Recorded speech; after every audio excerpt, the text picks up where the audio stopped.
9 मई के 8 मुकदमात। Lahore high court बानी PTI की जमानतों पर फैसला कल सुनाएगी।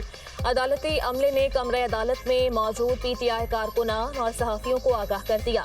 जस्टिस शहबाज रिजवी और जस्टिस तारिक महमूद पर मुश्तमिल 2 रुकनी बेंच ने दलाइल मुकम्मल होने पर फैसला महफूज किया था।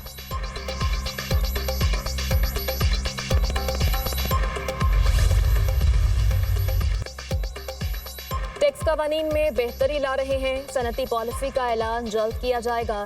तनख्वाहदार तबके पर टैक्स के बोझ से आगाह हैं। दरामदी सोलर पैनल पर टैक्स 18% से कम करके 10% कर दिया गया। पहले से मंजूर शुदा डैम्स पर काम जारी रखा जाएगा। 5 करोड़ तक के केसेस में अदालती वारंट के बगैर गिरफ्तारी नहीं होगी।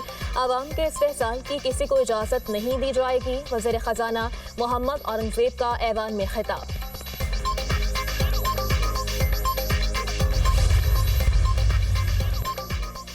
मौजूदा बजट मुर्दा बजट है। मिनी बजट आएंगे। बजट में आवाम के लिए कुछ नहीं। पहले चीनी एक्सपोर्ट करते हैं, फिर इंपोर्ट करते हैं।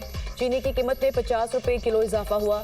दलदल से निकलने के लिए मुल्क को बानी की जरूरत है। अपोजिशन लीडर उमर यूब की मीडिया से गुफ्तगू।